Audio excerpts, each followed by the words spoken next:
All right.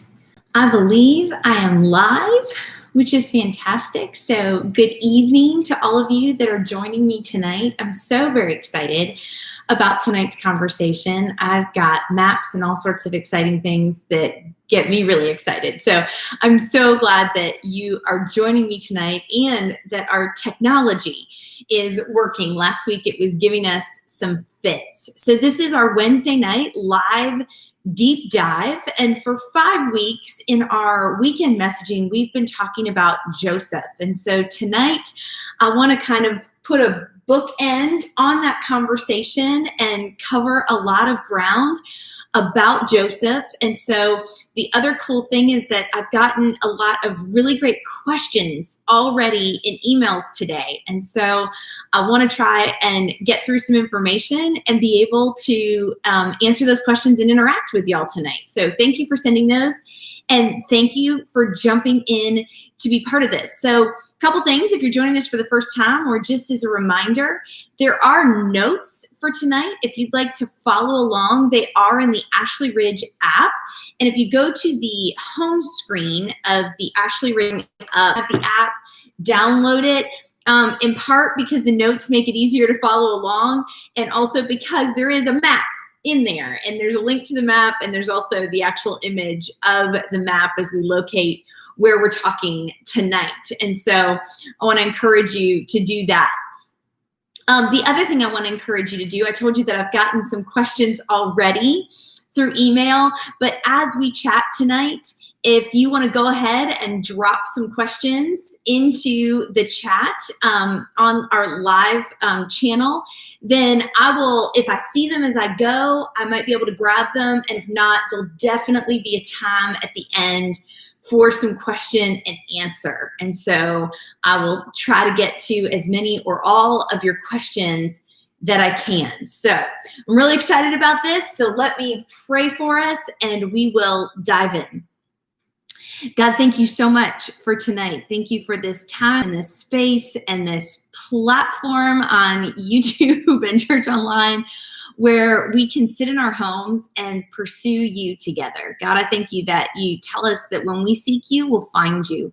And so, God, this is not just an intellectual pursuit. It's fun to learn things and to find information, but more than anything, we want to know more of you. We want to see you for who you are, and we also want to see ourselves in light of who you are. And so, God, be in this time tonight, in this conversation. I pray that all of it points us more and more directly to who you are and all that you have for us in this world. God, I pray for those who are hurting tonight, for those who are struggling. There are so many in difficult situations and surgeries and illnesses and so many things swirling around us. And God, we pray for your peace and your presence. And we thank you that you promise us those things already. We pray these things tonight in Jesus' name. Amen. Okay, so here we are, and tonight we are going to talk about Joseph, and his story is told in Genesis chapter 37 through 50. It's not the only place it's told. His story is also told across other places in the Torah and the Quran. He is a prophet, but we're going to be looking in the biblical story at the account from Genesis 37 to 50, but I also want to place us a little bit historically and geographically and otherwise so we have a bigger sense for where the story's coming from and what it's all about. And just by way of introduction, Joseph's story represents a significant hinge between the time of patriarchs. If you were joining me last week, we had jumped over to Facebook Live, but it is back on YouTube if you want to go back and check that out. I talked a little bit about this time of patriarchs. We had Abraham, Isaac, and then Jacob. And it was a period in Israel's history where God started Israel, but he called out a person, Abram, who eventually became Abraham. And God was working. He had to start somewhere. I talked about the spilled milk. God had to start somewhere.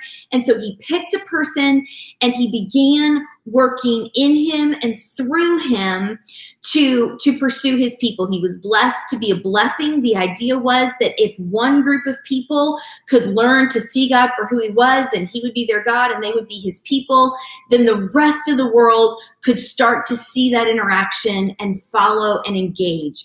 But the purpose was always that all the nations of the world would be blessed. And so we have this period of the patriarchs, and then Joseph becomes the 11th of 12 sons of Jacob. And some people include him as a patriarch, and you can, that's, it's not a big deal. But he more so represents a hinge between this time of the patriarchs and also when the nation of Israel is going to start to come into direct contact with the most dominant empire of that time. And when I say the most dominant empire of that time, I am meaning Egypt, but it wasn't just that time. And I know that y'all know this from your world history, hopefully, or if you're digging back into the recesses of your mind. But I don't think I ever had a full appreciation for just how dominant and how long-lasting the Egyptian civilization was. Egypt was the most prominent and preeminent civilization for 31 centuries. 31 centuries. Essentially, from the time of 3100 BC, when Egypt achieved unification around the idea of a place that was Egypt, until 332 BC, when Alexander the Great conquered Egypt. 31 centuries. And so over that period of time, there's just so much history, the art, the culture, so many things in that, so many different leaders, and obviously such a dominance that was impacting the rest of the world. And so when you look at this tiny upstart nation of Israel that is God's people, this becomes the story that walks these two pieces into direct contact. Okay. And so Joseph's story is a really significant hinge. So it's the end of the beginning. So if you think about Genesis as the beginning of the Jewish scriptures. And so that's the beginning. And Joseph's story is the end of Genesis. So this is the end of the beginning as we move from all of this creation, let's start somewhere, into, okay, now we're here, and this is moving into all the world, starting with this most dominant civilization. And so not only is Joseph's story this hinge, but Joseph's story is also going to demonstrate how God works through the people and the cultures and the places of the world. That's why I really do like the maps and the history and placing this in the story, because what we see consistently in scripture is that God works through these things.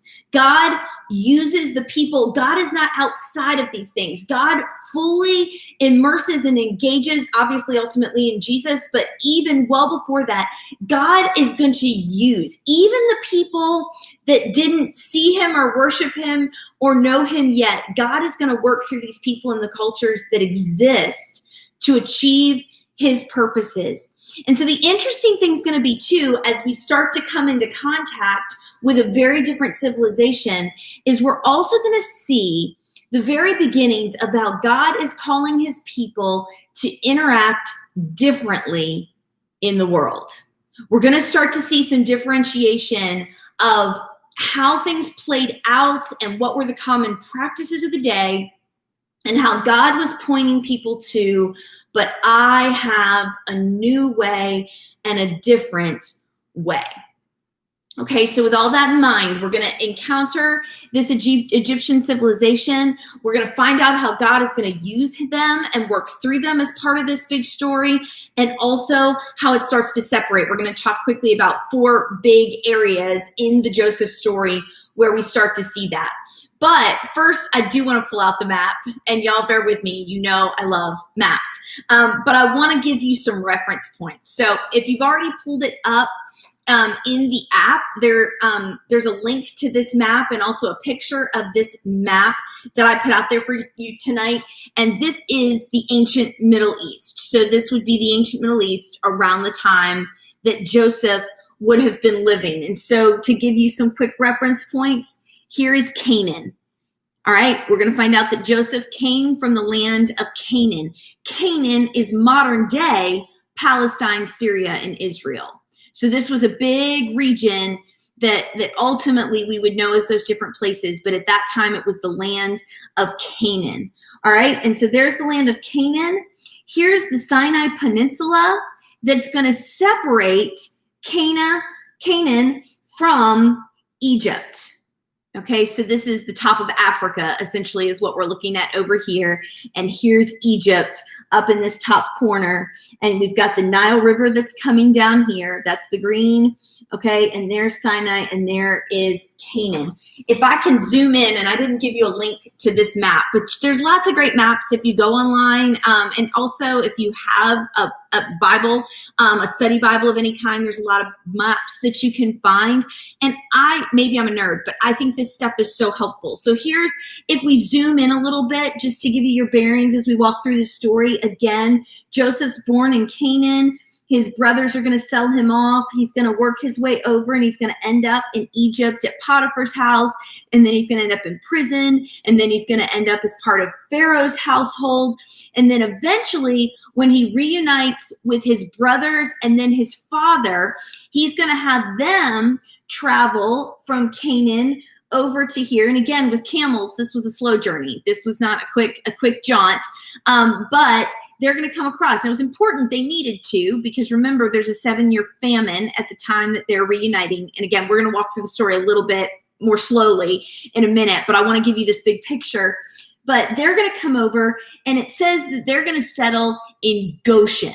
Okay, so this is the Goshen region. If I go back to the map that you've got in front of you, and you're looking at that Sinai Peninsula, and then just on the other side of the Red Sea is Goshen. Okay, so again, if you think about the biblical story, years and years after the death of Joseph, the Israelites are going to continue to grow and thrive, and they're going to start to spread out farther and farther outside of this Goshen region, and Egypt's going to start to see them as a threat, and therefore they're going to enslave them. And now you see where we're going, and eventually we're going to get to a guy named Moses, who is going to be called to lead them out of slavery, and where they have to go is back through this region where they started, across the Red Sea, and into the Sinai Peninsula, where they're going to spend some years in the desert before they cross back over into the Promised Land, which is the land of Canaan. So hopefully some of those maps are a little bit helpful to you. And the reason I even called our conversation tonight this idea of Canaan to Egypt and back is because Joseph is actually going to take us on a journey from Canaan over all the way over to Egypt. So Canaan is at this point where the patriarchs were, where God had called his people, this little corner of the world. And then Joseph, through circumstances he didn't anticipate, is going to take all of that over to Egypt. And the interesting thing is, in his lifetime, he will make it back to Canaan, but only to bury his father. And then he's going to come back, and eventually Joseph would be buried in Egypt. However, one of the things Moses took with him, we're going to get here tonight too, one of the things Moses took with him when they left Egypt were the bones of Joseph that were carried back with them and eventually into the Promised Land by Joshua. So that should hopefully give you a little bit of a place in terms of how we can locate Joseph. But let me give this a little more history, and then we're going to jump into Genesis 37. But the history, just to tell you that we believe, based on the biblical evidence, historical landmarks, that Joseph was somewhere between, his story happened somewhere between 1800 and 1600 BC. Now, the reason we can date that is just looking at different things, like who was Pharaoh at the time of Moses, which was Ramesses, and then we can work backwards from that. But we can also work off of some of the information about when that area of Egypt, this is what I love so much about discovery and science. It just points us more and more to understanding who and what God is. But we can start to date when a significant drought that would have led to famine occurred in that area. And so again, let me go back to this idea that Egypt, 31 centuries long, many, many dynasties. So this was actually, even though it was about the middle, so I told you 3100 BC to 332 BC, and this was about 1800 to 1600 BC. So we're kind of in the middle. And the other part of that dating comes from the fact that archaeologists know they've discovered ice cores in Mount Kilimanjaro in Tanzania, which is where it's the source of water for the Nile River. And when they've dug back, they've discovered these ice cores that indicate that there was a drought approximately 3,600 years ago. And approximately 3,600 years ago puts us in the timeline of where the biblical story locates Joseph. This is just kind of fun. I don't think the biblical story rises and falls in its validity on these things, but I find it fascinating. You might too. So these are some fun facts. The other one that I find really interesting as we locate this historically is that there is a waterway that still exists today that is called Bar Yusuf, which in English means the waterway of Joseph. For thousands of years, this canal that was built has been known as the waterway of Joseph. And when we trace it back, one more map for you tonight. When we trace it back, this is, you can see how this is Egypt and this is the Nile River, and this little square is what we see blown up here. So there was the Fayum area, the Fayum Depression, the Fayum Valley, this area where the water wouldn't flow, and they had to find ways to get the water from Lake Karan, and then there was another lake, it starts with an M and I'm going to mispronounce it anyway, that existed, and they had to find ways to capture the water and then move it back into all of these populated areas in Egypt. Remember, we're in a desert, and so moving water is a very significant thing. But if you can see, I circled it in red on my map. There is the Bar Yusuf, which is this canal that runs from this place where they would capture all this water and move it back down to where it connects with the Nile River. And so the reason that's so interesting, and I included in the notes tonight a little section that I found from the BBC, so just a piece of history, and it talks about the fact that one of the most fertile areas in Egypt was the land right around this lake. And that lake was fed from one of the branches of the Nile. And when there were these droughts, they had to build these canals to keep the branches of the Nile permanently open. And this canal was so effective that it still functions today.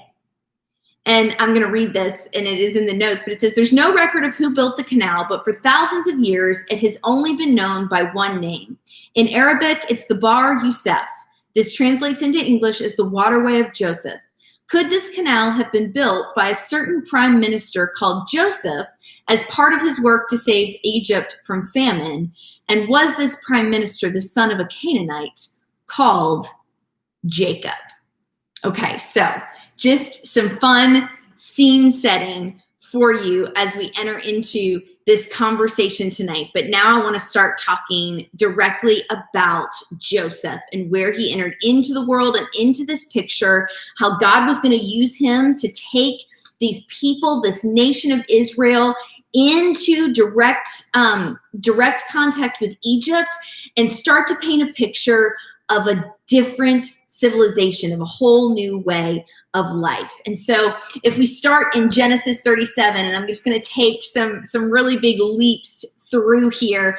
My dad would absolutely think this is hilarious. When I did Romans and Acts this summer, he couldn't believe the number of chapters I was covering in a week. And tonight we're going to cover 13 chapters in addition to that history. So y'all just bear with me. But Joseph's story starts in Genesis 37, verse 1. It says, Jacob, Joseph's father, lived in the land where his father, so again, the time of the patriarchs, his father was Isaac.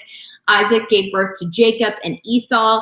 Jacob tricked his brother Esau out of the birthright, so he became the next one. And it says that he lived in the land where his father had stayed, which was the land of Canaan. And this is the account of Jacob's family line. Joseph, a young man of 17, was tending the flocks with his brothers, the sons of Bilhah and the sons of Zilpah, his father's wives, and he brought their father a bad report about them. Okay, so right away, Joseph is introduced to us as a tattletale. He is introduced to us as the 17-year-old kid who is telling on his brothers. We're going to find out quickly his brothers didn't like him, and there's some reasons why.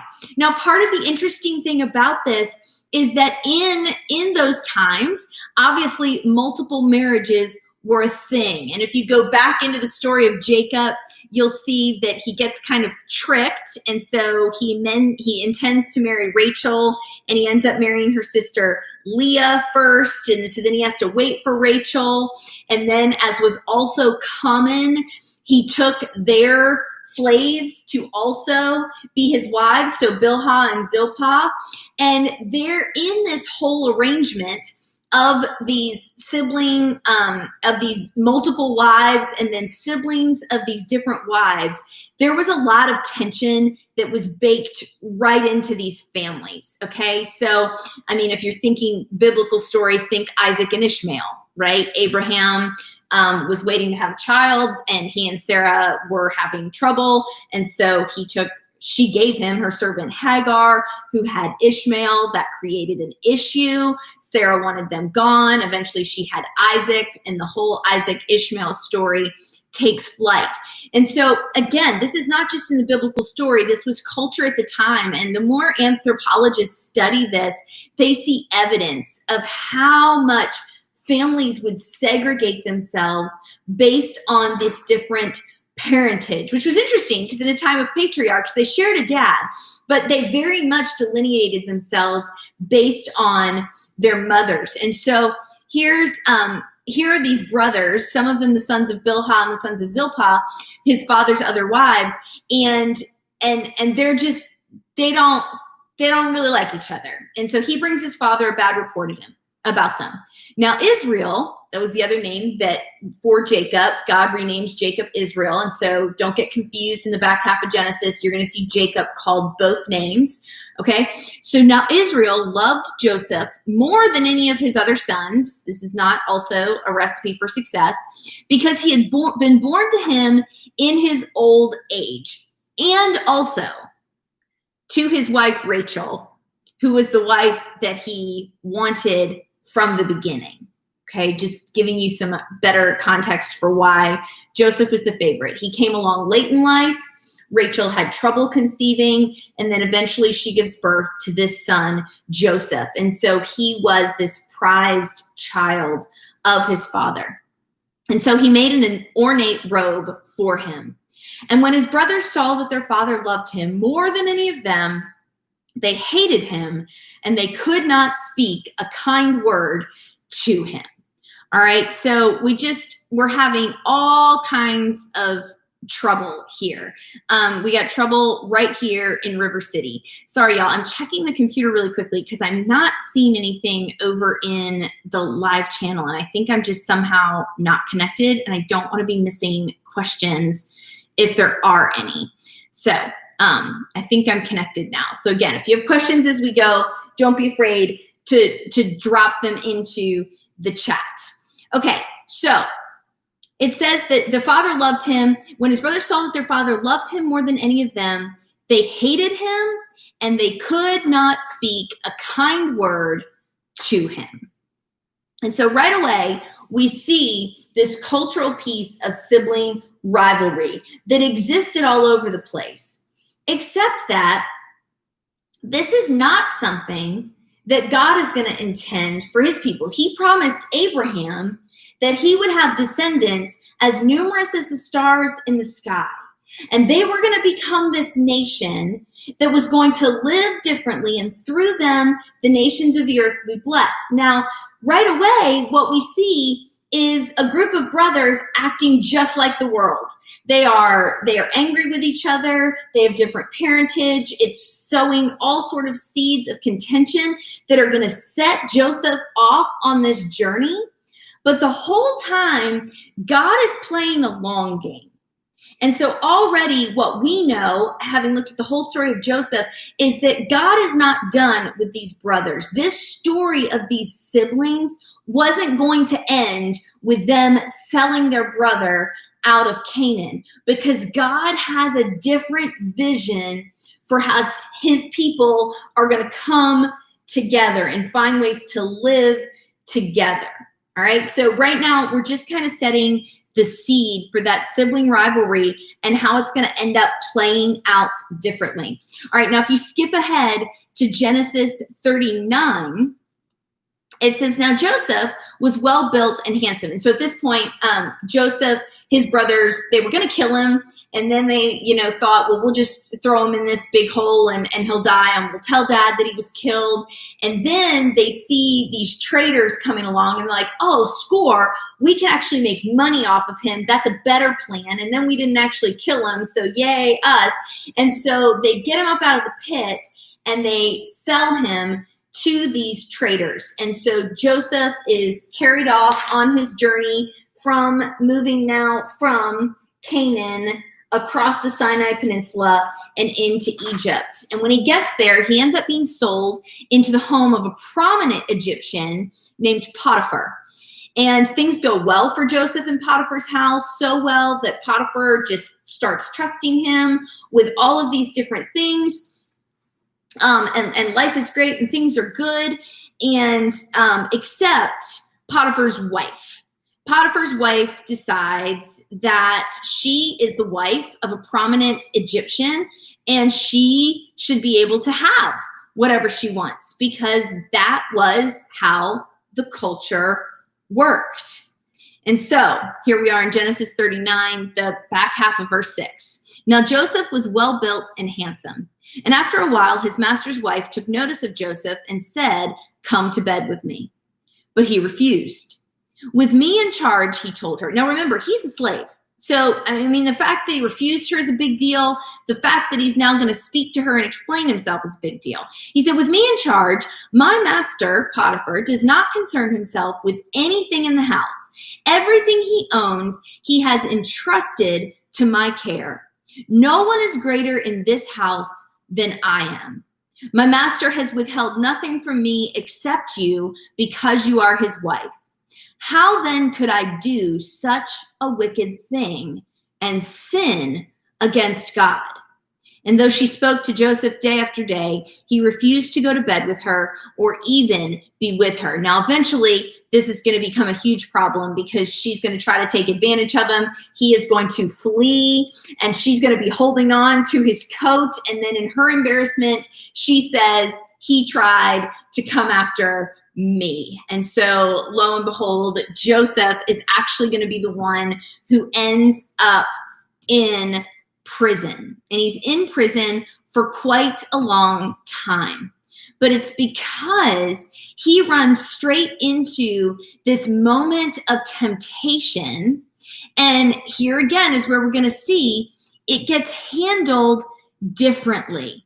He handles this differently. God is creating a new standard and a new way of being. And so the first thing that Joseph says, and I talked about this in a message a few weeks ago, the first thing that Joseph's going to say is he's going to say, no, why would I take the one thing my master hasn't given me when everything else he's made fully available to him? Joseph was grateful for what he had.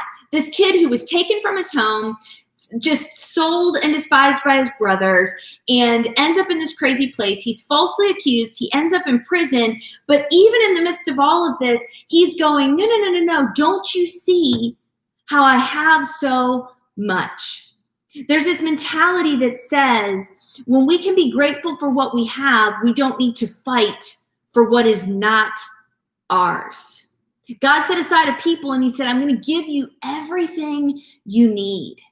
I'm going to be your God and you're going to be my people and I am going to meet your needs. And from the rising of the sun to the setting of the same, you are going to be mine and I am going to be with you.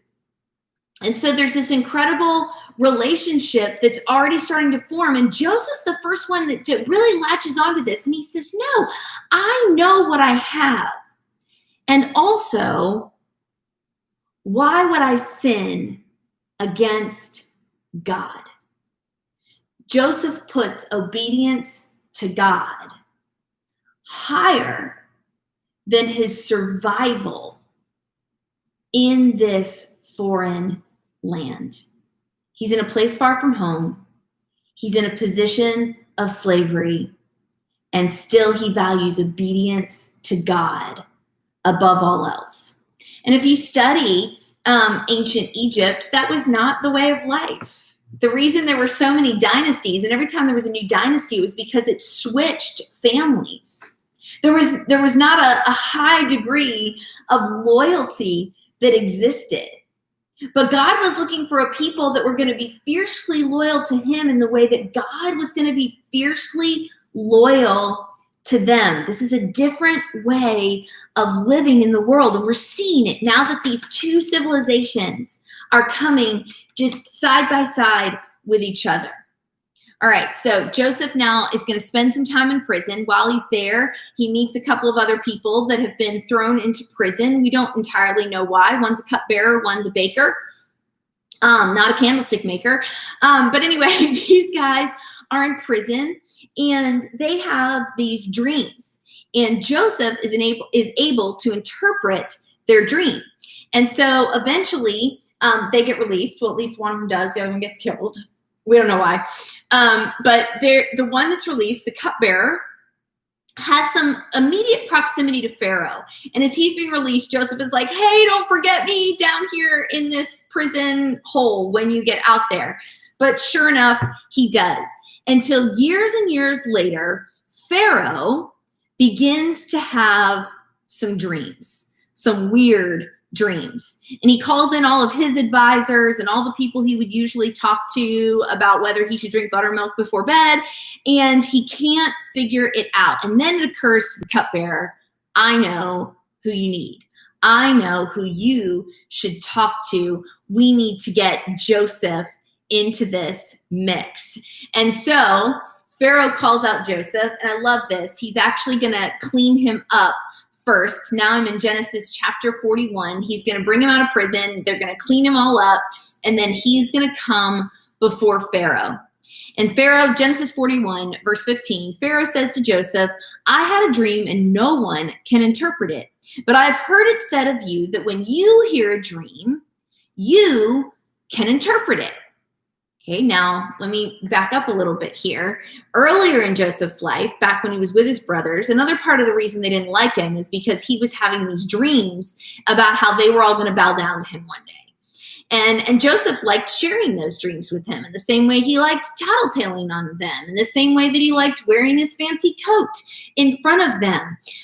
Joseph was coming of age. He was 17 at the start of this story, and he was feeling his oats, right? I don't know where that expression comes from, but that's where he was. But now life has happened to him.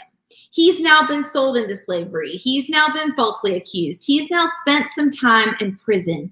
And we're about to meet a different version of Joseph, who again has learned some things that are different from the way of the world. God's doing something new. So Pharaoh says to Joseph, I've heard you're the guy. So he's going to feebly have this.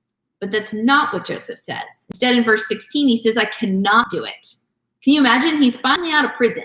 This is his chance. And Joseph says, can't do it. But God, who? God, not one that you worship, other God, the only God, but God will give Pharaoh the answer he desires. Now, what I love about this part of the story is, again, we're starting to see a shift, this hinge. What is God doing differently? How is God creating a different people who are responding differently in the world. And he's not raising up these people to say that they can do it. He's raising up a people who can consistently, and y'all, if you follow me long enough on all these different Bible studies, we talked about this in Acts, we talked about this in Romans. God's looking for a people who consistently point to God. Not at themselves, but they point to God. And so here's Joseph.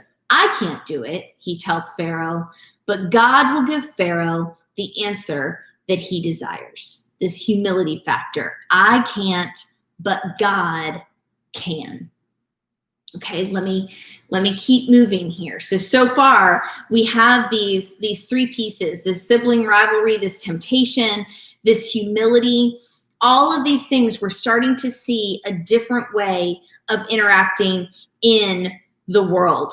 And so in the story of Joseph, at this point, Pharaoh then tells him his dreams. And it was about the 7 fat cows and then the 7 skinny cows that came and ate the fat cows. But they still didn't get fatter. They were still skinny and scrawny.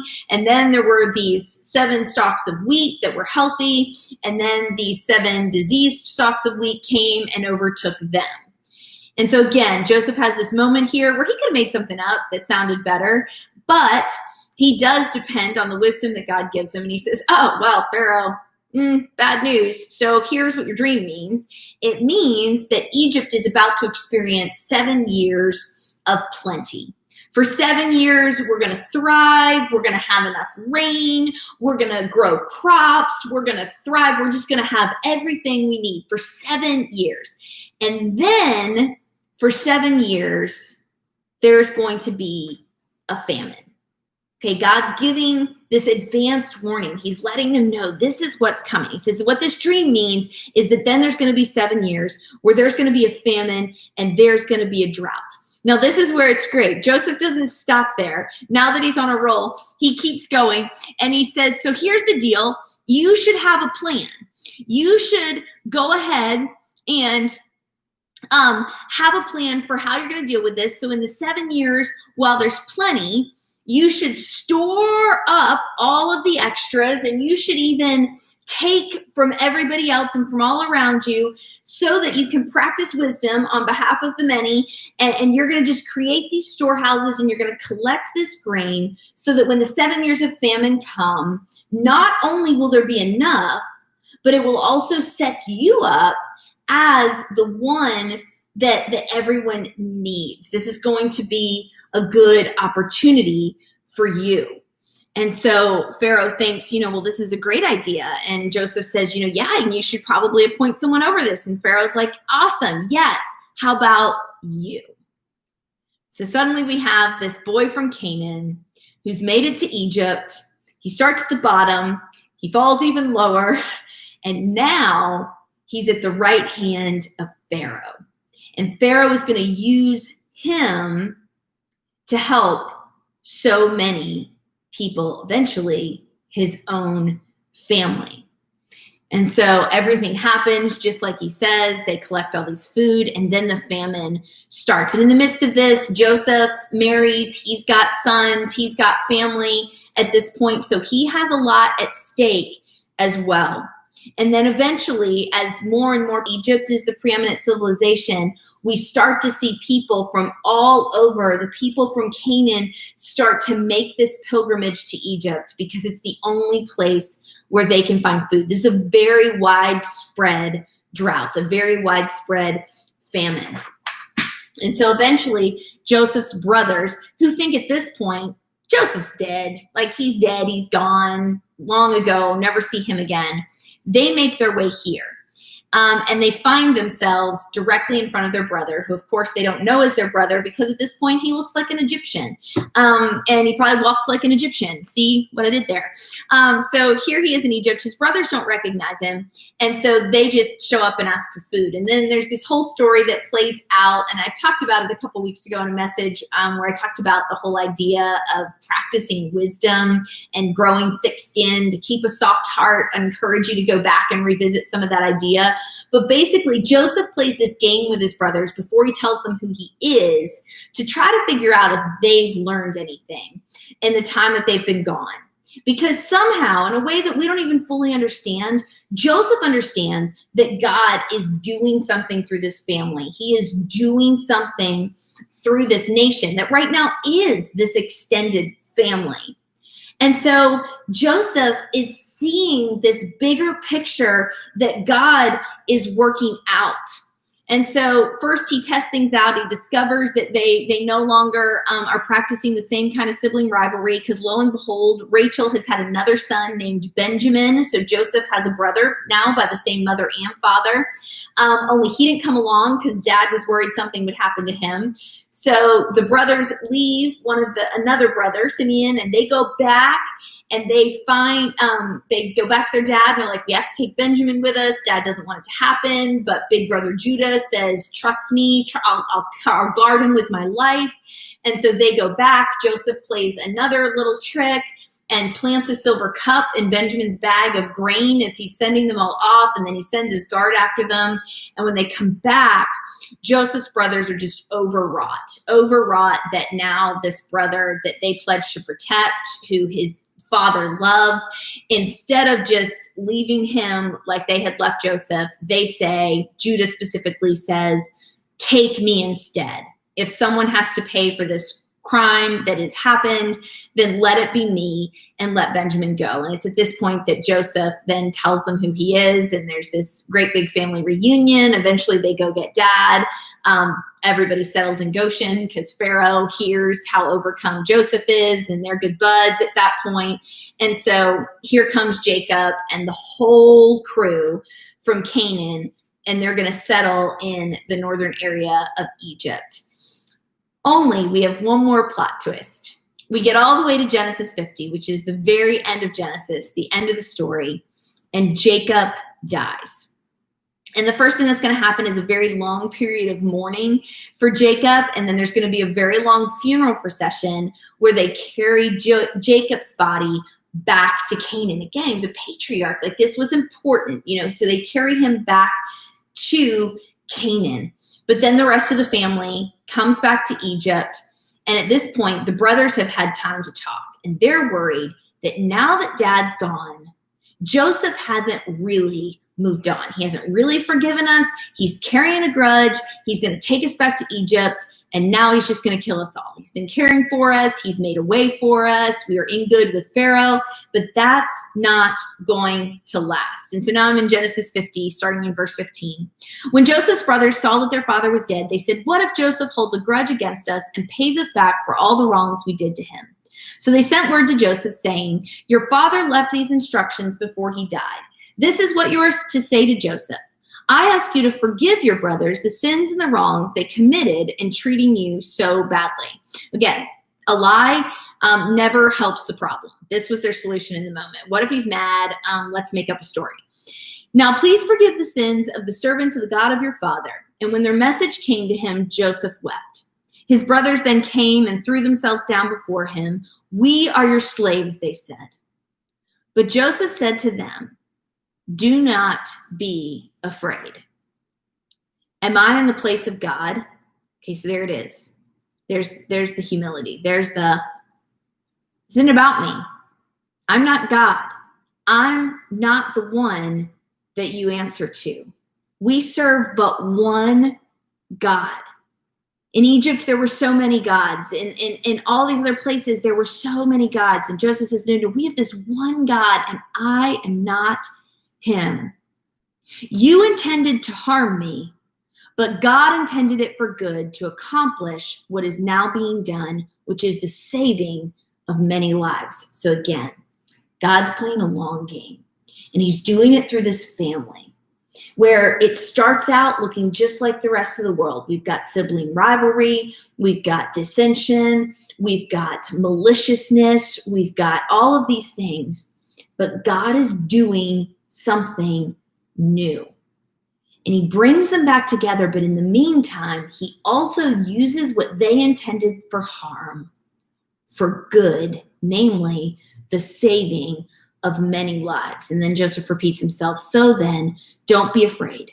I will provide for you and your children. And he reassured them, and he spoke kindly to them. Don't miss this. Again, I really love the bookends. And so here we are in Genesis 50, verse 21. And Joseph, in this moment of forgiveness, is going to say, you intended to harm me.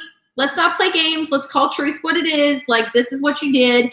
But God used it for good, for the saving of many lives. So don't be afraid. I'm going to take care of you. I'm going to take care of your kids. And he spoke kindly to them. You go all the way back to where we started in Genesis 37, where we started sowing the seeds of the frustration between the brothers. In Genesis 37, verse 4, it says his brothers could not speak a kind word to him. Okay, so I just want you to see those bookends. Back at the beginning of the story, when everything falls apart, they didn't have a single kind word for them. And now in verse 50, we see the fulfillment of this forgiveness and this story coming together. And it says that Joseph spoke kindly to his brothers. I think that's a big deal. Don't miss that. So then Joseph stayed in Egypt along with all of his father's family. He lived 110 years and saw a third generation of Ephraim's children, his son Ephraim. Also the children of Machir, son of Manasseh, were placed at birth on Joseph's knees. So we've got his kids and his grandkids. And then Joseph said to his brothers, I am about to die, but God will surely come to your aid and take you up out of this land to the land he promised on oath to Abraham, Isaac, and Jacob. There's the three patriarchs. Okay, so they're in Egypt. There's the patriarchs. And Joseph says, I'm about to die, but God is eventually going to take you back to this promised land. We don't have a lot of language around that yet, but remember, when God originally sent Abraham, they were in this land of Canaan, but they didn't fully understand what God had for them there. But Joseph says, just this is God's promise is still good. This is going somewhere. I came all the way to Egypt and back again. This is going somewhere. And Joseph made the Israelites swear an oath and said, God will surely come to your aid. He didn't even know they were going to be enslaved yet, but he said, God will surely come to your aid. And then you must carry my bones up from this place. So Joseph died at the age of 110. And after they embalmed him, he was placed in a coffin in Egypt. And so again, he's buried in Egypt, but then years and years later, when Moses leads them out in Exodus 13:19, we read that before they crossed the Red Sea, Moses takes Joseph's bones with them. And then ultimately, of course, Moses isn't able to cross into the promised land because of his sins, but Joshua, who then is leading after Moses, is ultimately the one who has Joseph's bones. So we've got Joshua all these years later who has Joseph's bones that get buried in the promised land. So in this last piece, we see this picture of forgiveness, that what we intend for harm, God uses for good. And so in some ways, and again, I talked all about this in this last Sunday's message, so I am going to point you there more for this forgiveness conversation. But there's a thing I didn't say there that I want to bring out tonight, and it's the fact that forgiveness is us getting out of the way of what God's doing. Right? By the time we get to the New Testament, we get to the story of Jesus and this incredible thing that Jesus does for us, we get this overwhelming sense that we don't forgive at all because of what other people deserve. We forgive because we were forgiven when we didn't deserve it. And so we forgive because we've been forgiven. We forgive as we've been forgiven. We become, and this is what I loved about Joseph's take on it, is he said, I'm not even in the place of God. I couldn't even do this for you if I wanted, but God hasn't given up on you. You see, God's writing a bigger story with all of us. You intended it for harm. He doesn't forget what they had done. And that was one of the questions I got, was this idea of forgiving and forgetting. And I think there's a difference between letting go and forgetting, right? Like, I think there's moments where it tells us in scripture that God just separates our sins so completely, and his forgiveness and his mercy is so vast that it's just gone. But I also think, again, that's God and we're not God. I think there's this moment where letting go is this completeness of forgiveness that's not the same as I had to forget that it ever happened. Because part of the remembering is the making sure it never happens again. And so I do love that Joseph looked at his brothers and said, no, you intended to harm me. Let's know this for what it is. Let's call it this. And you did not speak kindly to me, but I'm going to speak kindly to you because there is a better way. But in the midst of all of this, it's God who found a way to use it for the saving of many. And forgiveness is us getting out of the way. Forgiveness is us saying that what happens to us in the immediate is not what rises and falls with what God is doing in this world. Are we part of it? Yes. How amazing that we're part of it. But it's also part of a bigger story. All right. I am having some issues. I've been looking a couple times tonight. I think this is working, but I'm not seeing everything playing over on the live channel. So if there is anything in the chat there, I'm actually missing it. And so, James, if you're watching this and there are questions in the chat that you can text me right now in these last couple minutes, that would be amazing. But I'm not seeing anything in the chat. It makes me think that somehow I'm not connected to that. And hopefully y'all are in there on that. But I do have some questions that were emailed to me in addition to the whole forgiving and the forgetting piece. But one of the questions that was asked was, do we know why the Egyptians despised the Hebrews? And do we know why the Egyptians despised shepherds? And, essentially it was because this was an agrarian culture. Egypt was building this civilization that was very ornate, and it was surrounded, though, by this entirely agrarian region. And so there was very much a hierarchy. And those that would have been sheep herders and everything else were way down on the list. And so that was really it. That was where it came into play. I mean, ultimately they would despise the Hebrews as we turn the page into Exodus, because the Hebrews became so many in numbers, because God truly did bless them in that place the same way that he had blessed Joseph and allowed him to succeed. He starts to bless him, and that becomes a different kind of thing. The other question that was asked was, what is the threshing floor of a Todd? And if you're reading in the story, this goes to Genesis 50, when Jacob dies, not Joseph, but when Jacob dies, and they have that funeral procession, they do take him back to Canaan. But before they get the whole way to where they buried Jacob, it says that they stop at the threshing floor of a Todd, which is west of the Jordan River. I've got a map for that. Okay, so let's come back over here to where the Jordan River is. It's to the west, okay, so it's closer to Egypt. But the significant thing was that the Egyptians, this was how much status and stature Joseph had.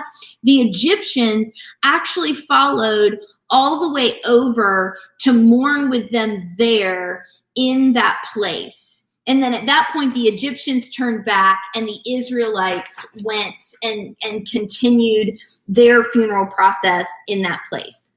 Hopefully that makes sense. So was 70 days the usual amount of time for mourning? Actually, no. In Hebrew tradition, 30 days at the time would have been the usual time for mourning.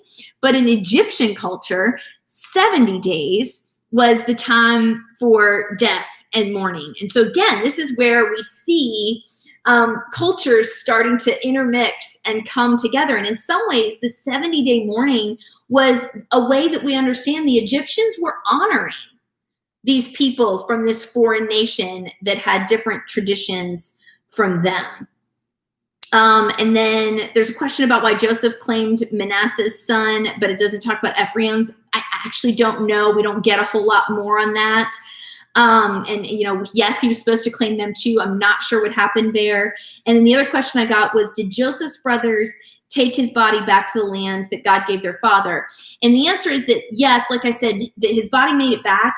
It was not Joseph's brothers who took them there, though. This was years and years and years later. So none of them were alive when that happened. By the time we get to Moses and Aaron and the group that moved back out, we are well beyond a time period when Joseph and his brothers, any of them, would have still survived. So really good questions, though. And again, really important to trace them back around. All right, John's telling me he doesn't see anything in the chat either. So I don't know if y'all are just being really quiet tonight, which is fine too.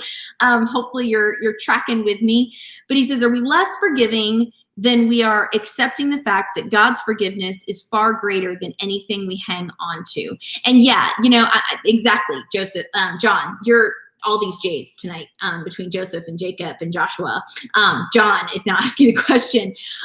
Yes, exactly. Like we forget the fact that everything to us right now feels huge. If I can, let me even take it to this election in 3 weeks. And we are about to start a series on Sunday about politics and religion. So we're going to wade right into the deep end. So if you've been waiting, then buckle up. Sundays and these next couple Wednesdays, we're going there.